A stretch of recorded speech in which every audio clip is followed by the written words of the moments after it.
Hello, welcome to the Coobcast. My name is Jacob, otherwise known as Coob. Today we're going to be talking about music and physics and the practical and spiritual implications. We've got a lot to talk about. But first, I would just like to request, please, that if you enjoy this video or learn something, go ahead and like the video and please consider subscribing. It would help me out a lot and I would appreciate it. And maybe share it with someone that might be interested in this kind of stuff. My main goal is really to start a dialogue about stuff like this.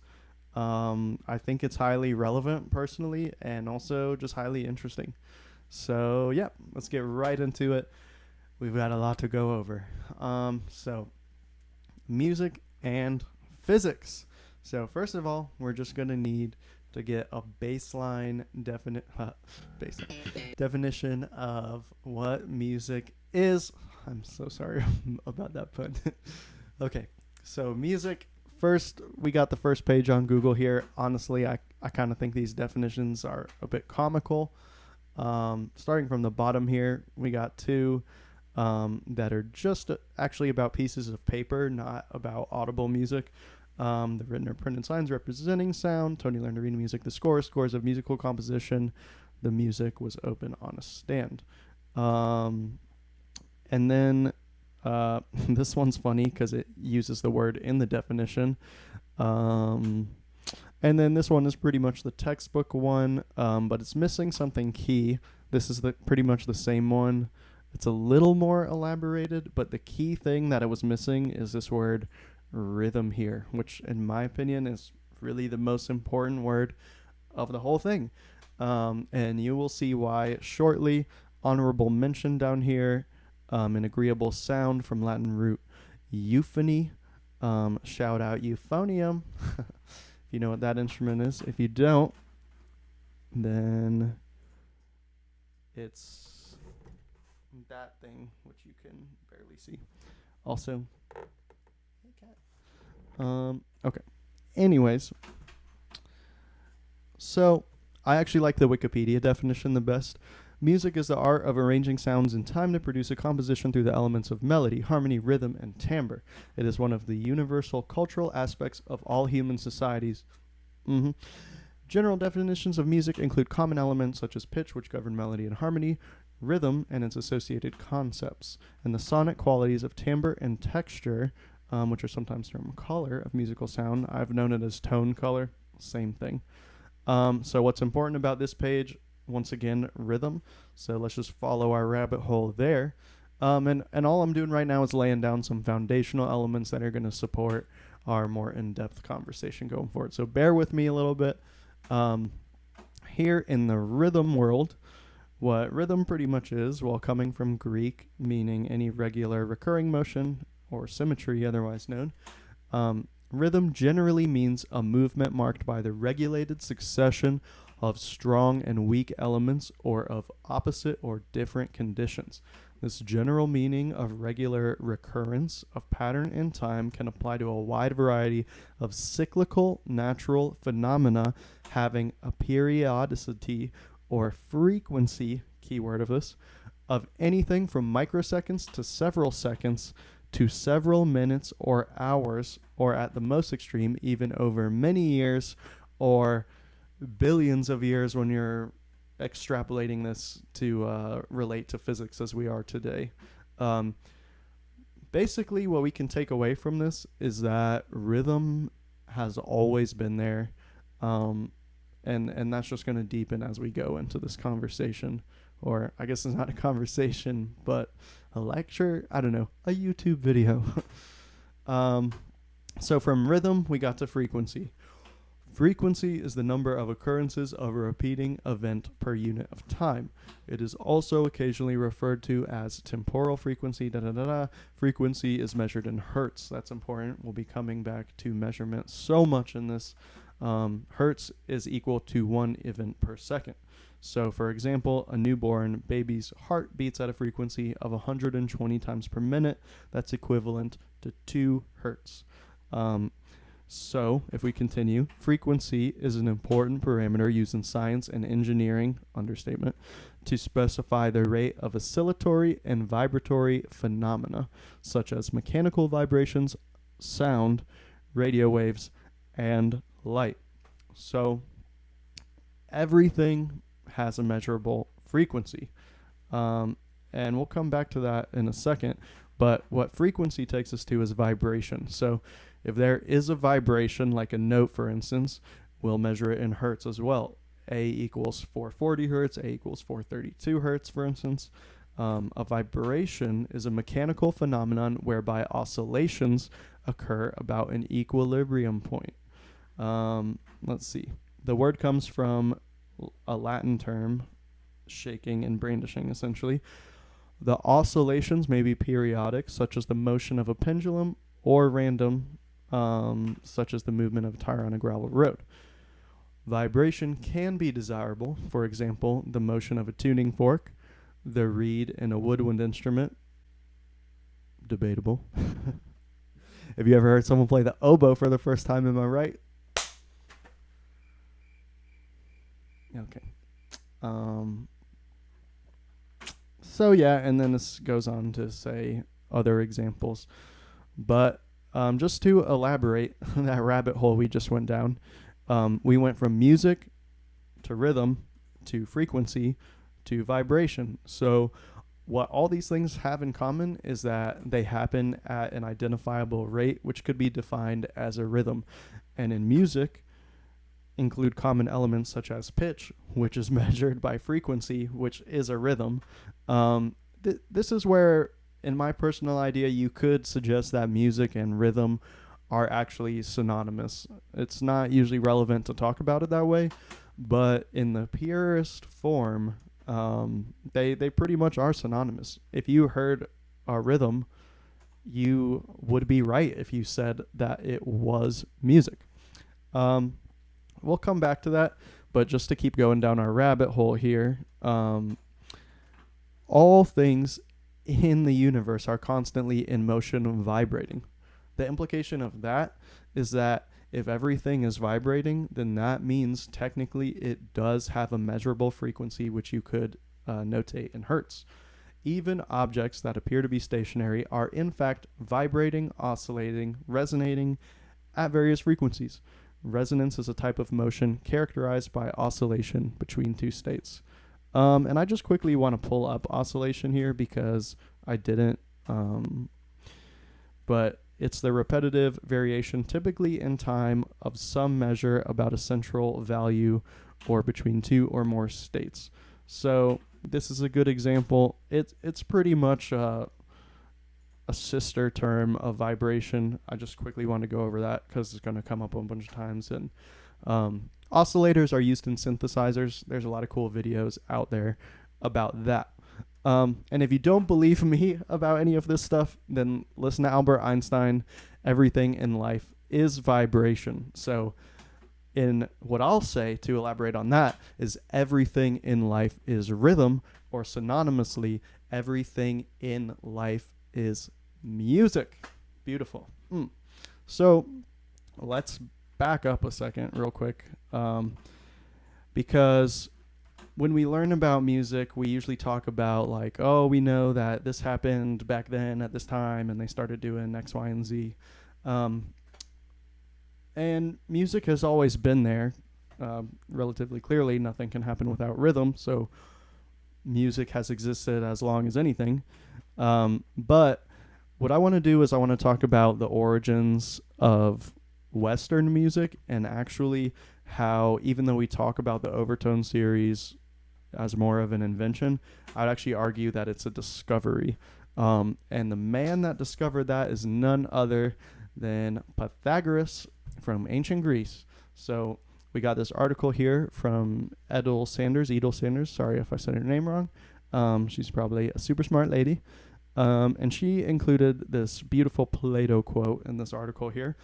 I would give the children music, physics, and philosophy, but the most important is music, for in the patterns of the arts are the keys to all learning. So Plato said that. And if you'll see, he came about 50 years after Pythagoras died, apparently. So why is Pythagoras important? Isn't he that triangle dude? Yes, he was the triangle dude. You're right. But even more importantly than the triangle thing that you never use, he actually discovered the overtone series. No big deal.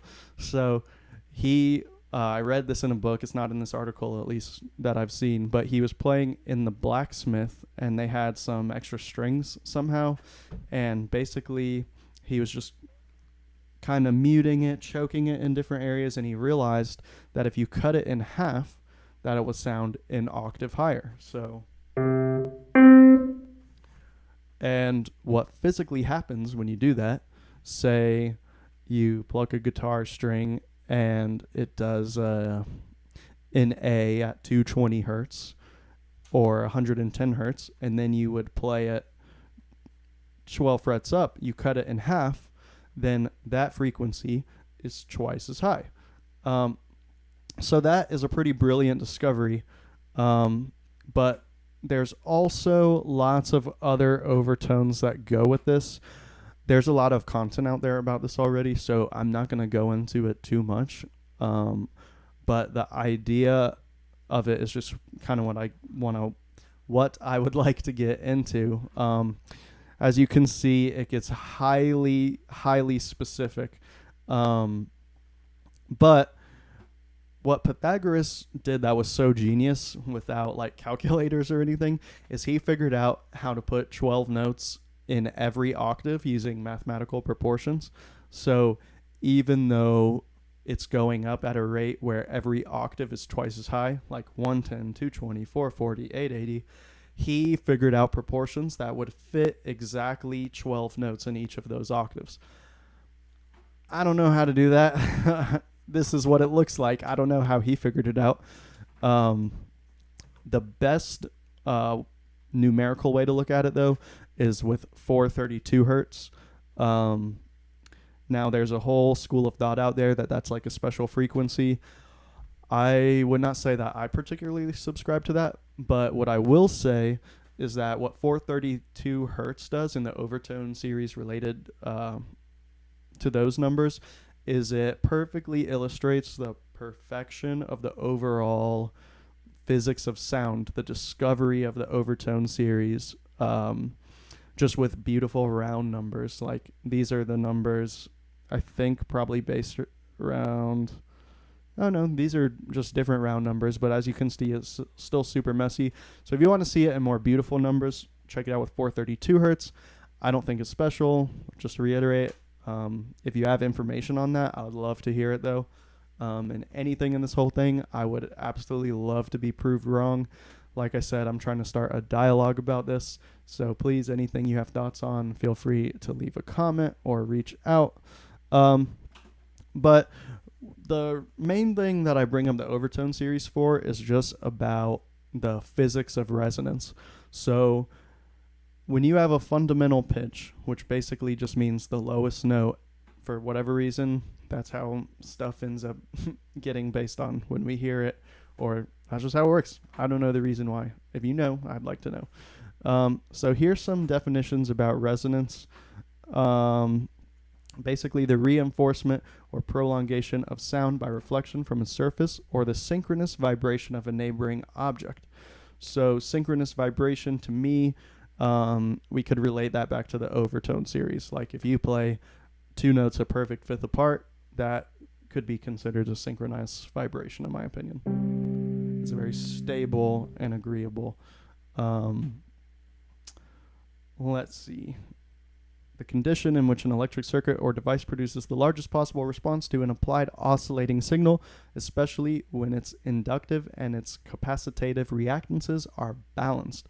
So that's a similar thing. It's clearly talking more mechanically, but I like when its inductive and capacitive reactances are balanced and the applied oscillating signal. I think that connects a little bit too. And then just an additional one, the condition in which an object or system is subjected to an oscillating force having a frequency close to its own natural frequency. I I don't like close to its own natural frequency because if they were close but not together, it would actually probably sound dissonant. But what I take that to mean is more of if they were in zones of resonance that resonated, and you can just hear when it does. You can feel when it does. So let's see. I want to skip over to the fundamental here. Just another elaboration on overtones. While the fundamental is usually heard most prominently, overtones are actually present in any pitch except a true sine wave. The relative volume or amplitude of various overtone partials is one of the key identifying features of timbre, or the individual characteristics of a sound. Timbre, if you remember, tone color or just general tone. So what we can take away from this is that overtones are actually always there. Like I'm talking right now, my voice has certain overtones. If I change my vocal cavity, they'll be different. So overtones are present in the human voice and the sound produced by musical instruments. And then vibrating as a whole, it produces slow tone. The tone is called the string's fundamental or first harmonic. So these overtones are how we can tell the difference between who's calling you on the phone without looking at the name and whether you're hearing a trombone or a clarinet. That's all overtone and timbre. Now, the reason that this is relevant to what we're all talking today, I know we've just gone over a bunch of definitions and foundational stuff so far. I promise we're getting somewhere with it. Basically, to recap a little bit, music being a discovery of physics, everything is rhythm and frequency, and in space-time, which is our realm of perception, except for when you go non-physical, which you can do when you meditate or dream at night. But when we're living in the perceived physical, everything in space-time must go through perceived time to traverse a perceived space. It takes me time to walk to the other side of the room.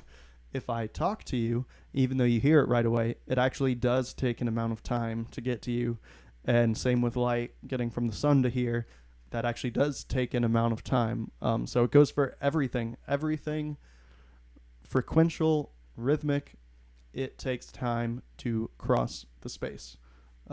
So these are all just very general things that are taking us in a very relevant direction to just being alive. So just to continue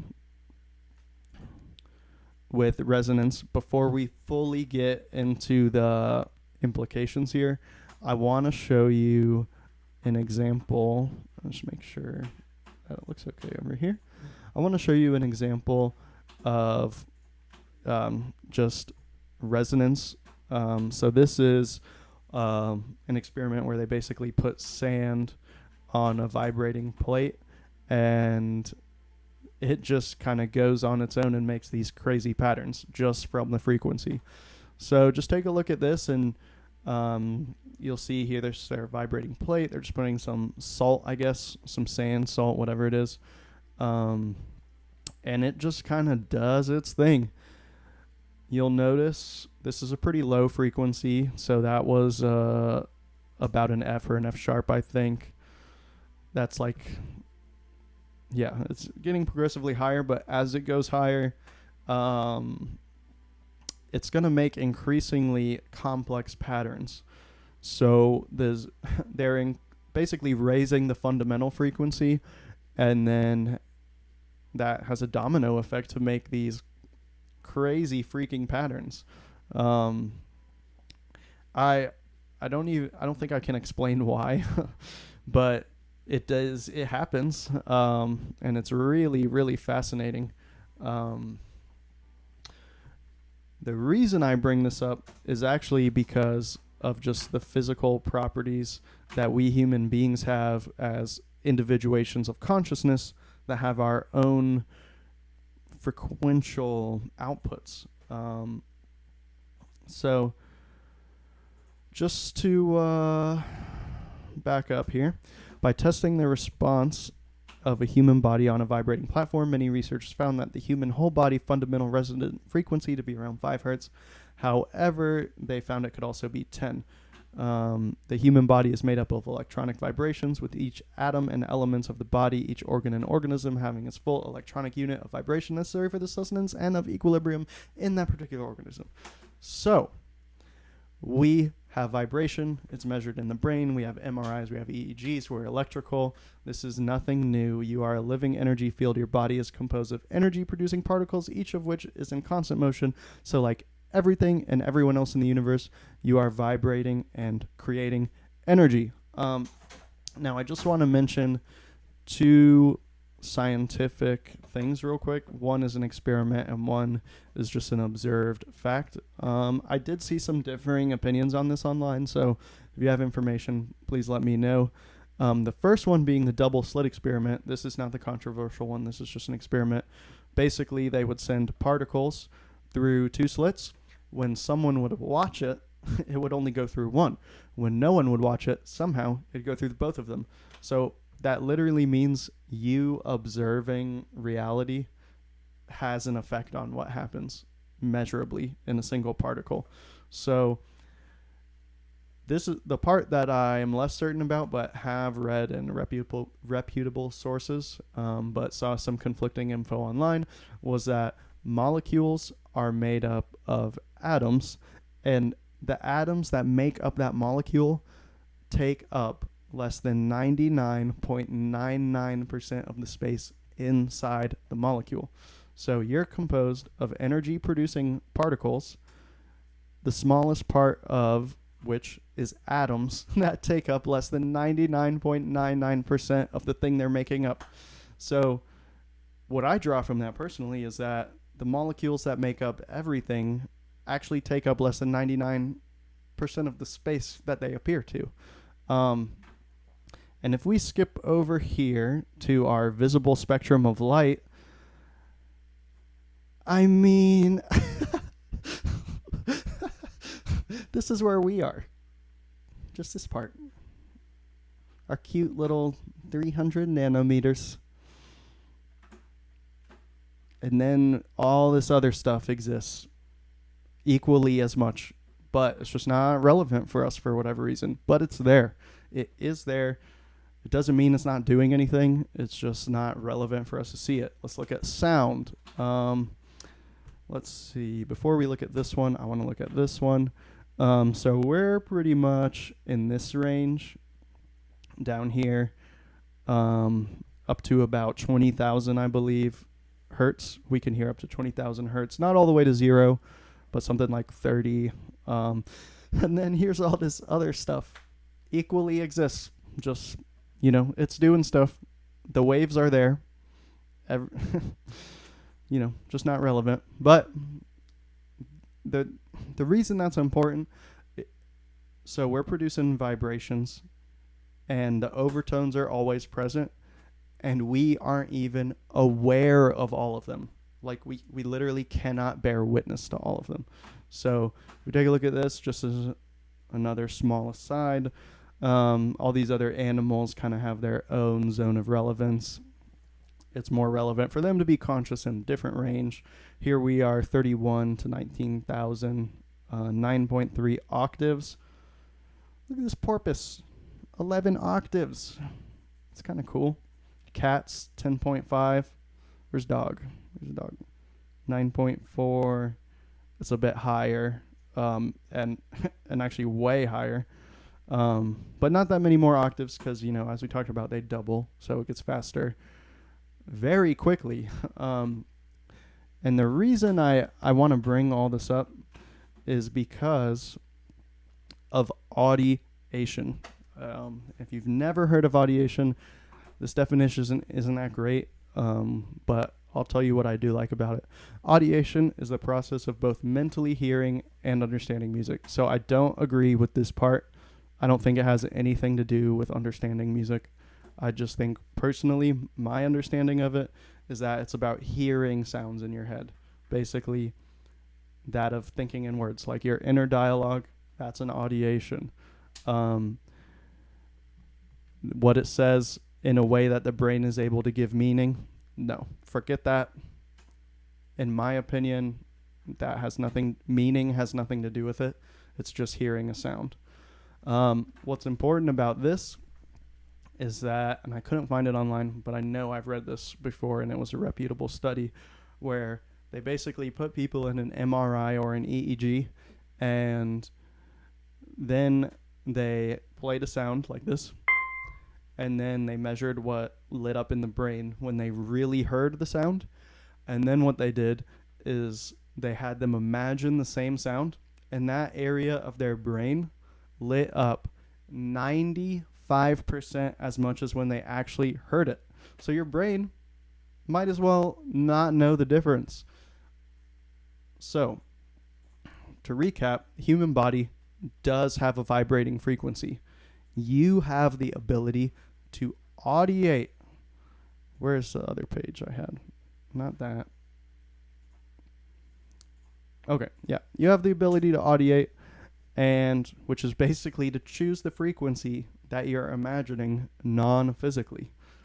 On top of that, thoughts, we know, are electrical impulses. They're measurable energy. Thoughts and emotions have vibrational frequencies that are measurable. And since thoughts are energy signals, the energy transmitting a thought, therefore, has mass. The ions and molecules encoding the energetic signal have mass too. We can't see it. It's there. It's measurable. I feel like a crazy person talking about this sometimes. But what we think of emotion, basically the word emotion comes from motion, meaning movement. All emotions are energy, as we just saw. Energy moves, energy has a vibrational frequency, and energy forms and transforms. Emotions move, have a vibrational frequency, take form, and are changing and impermanent. So, all of this being said, there are consequences to these things, physical consequences.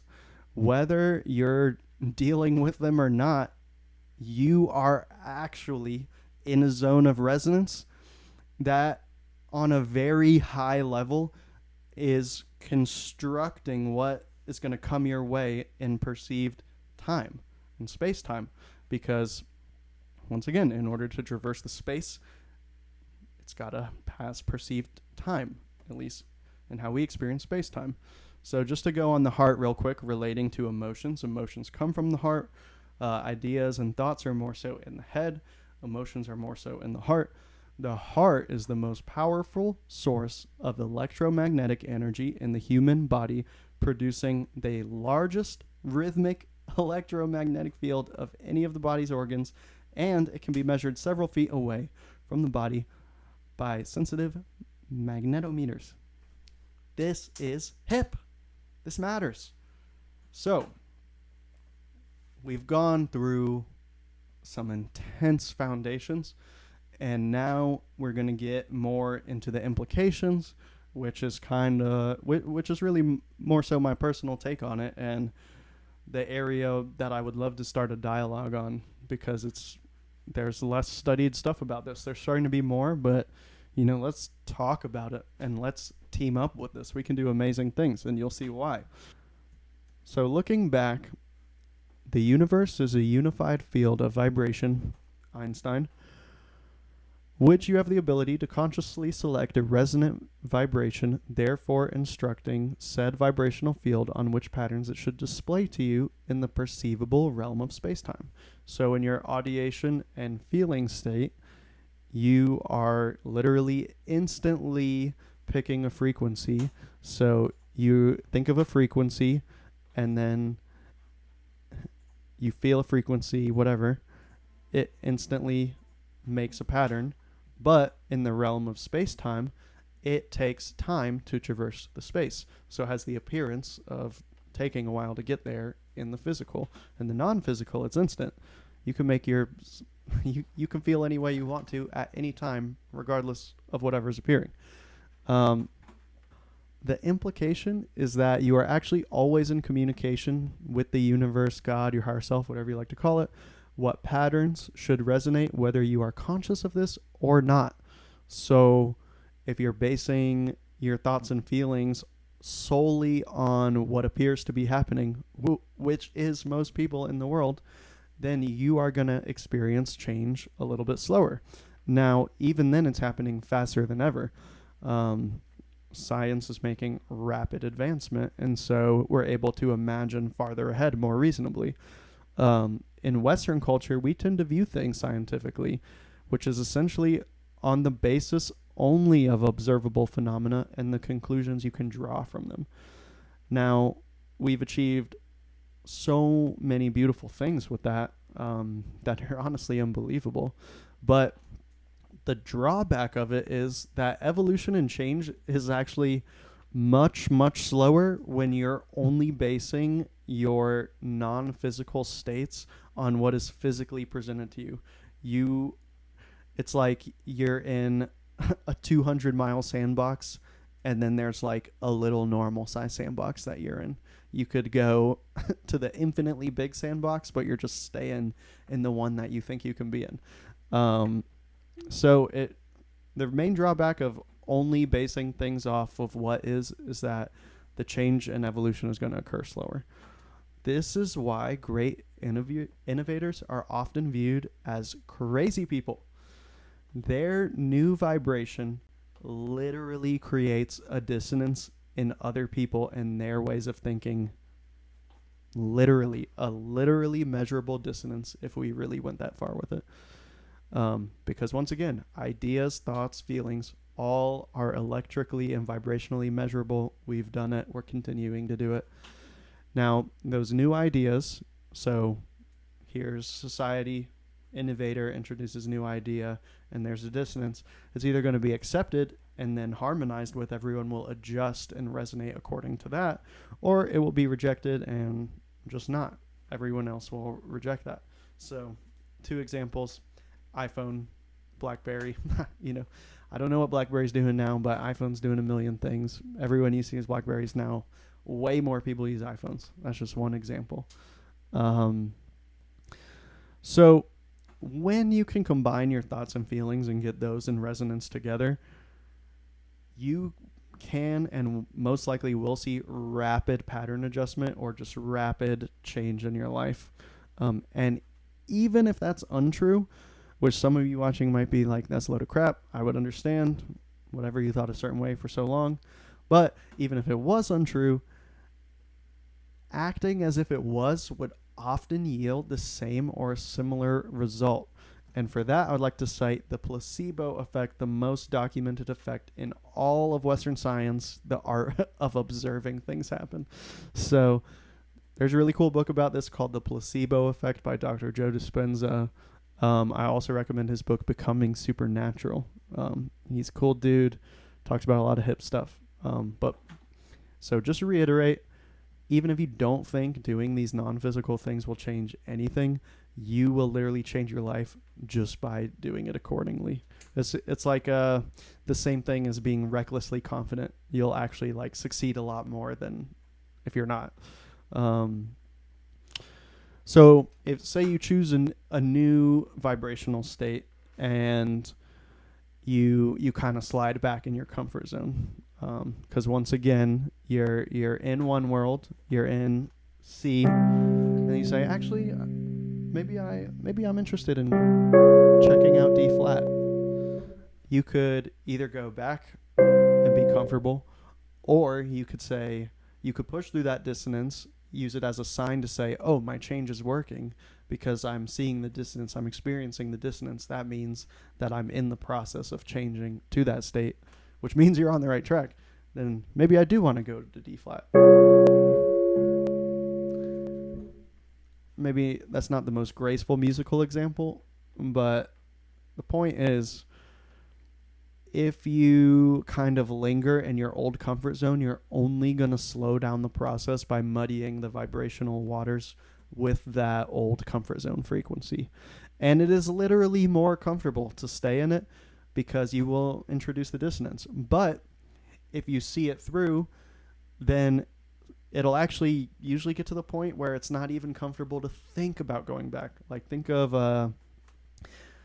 influencers who are like fitness based and they maybe used to be really unhealthy, and then they're like a Greek goddess or a god. A lot of those people would probably cringe at the thought of going back to the way they used to be, and that's not comfortable anymore. And I'm not saying one is objectively better or worse than the other one. I personally believe they're objectively equally good. That's a whole other conversation, but it's just a consideration to make, and see what it might mean for your own life. But let's take a look at what this means in musical terms. You can harmonize your world to be any way that you'd prefer to see it. That's what we've essentially just gone over. Music acts as an agent of presence and brings people together, and we see this in cultures all around the world and for a lot of different reasons and occasions as well. So from typical types of celebrations, whether it be a wedding or a party or whatever, even to a funeral, like something super sad, 21 Gun Salute, that's music, that's rhythm. Or New Orleans funeral. I got to do one of those once, and it was awesome. And it was totally different tone than the other ones. It was very happy and joyous. Or a breakup, listening to like sad songs and stuff, help you process your feelings, or simply passing time in a potentially enjoyable way, driving your car, whatever.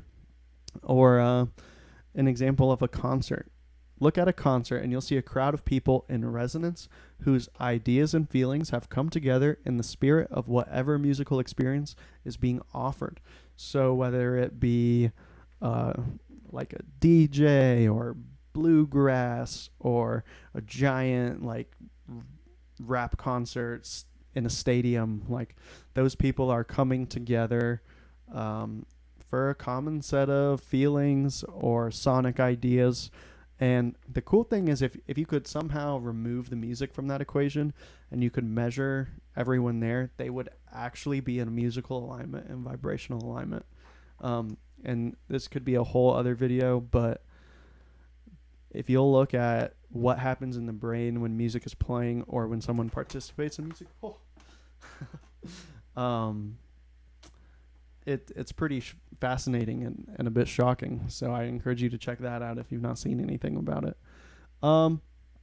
And let's go back to life implications. Look at your own life, honestly, and you will see a collection of the thoughts and feelings you have chosen to tolerate over extended periods of time and the patterns that resonate with those. A lot of people get tempted to take this rather personally because they don't want to believe they have a role in the circumstances that are presented, or even if they do have a comfortable life, they'll often point to people in less fortunate situations. I can't say anything except about my own experience and the research I do. But in terms of your own life, what stories might you have clung onto from your past? Someone who said something that you didn't like a long time ago that you just randomly remember, or the classic scenario of unaddressed issues relating to the parent of your choice, which is a classic theme in film and literature and stuff like that. So really the last thing I want to talk about before wrapping this up is just sort of a continuation on that about free will. Now, free will is often debated in terms of physical reality, but I'd like to argue that free will comes from the ability to select where you place your attention and the feelings associated with it, because this is what primarily physically guides what comes to your experience. So, like, I think most people say you have the ability to, like, choose where you move your hand or, like, take your body, but maybe you can't control, like, the divine plan or whatever. I don't know, but I personally think that your resonance does have something to do with it.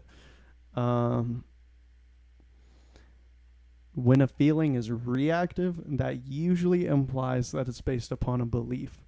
A belief is simply a thought that's been tolerated for so long that it is assumed to be the truth. But if we honestly assess many of these beliefs, we'll find that they actually aren't very useful in the quest to live a fulfilled life. So, an acceptance that a statement is true or that something exists. Now, I like this one. Oh, where'd it go? Oh, I closed it. Well, basically, the second one said believe in yourself. You can rewind and pause if you want to see it.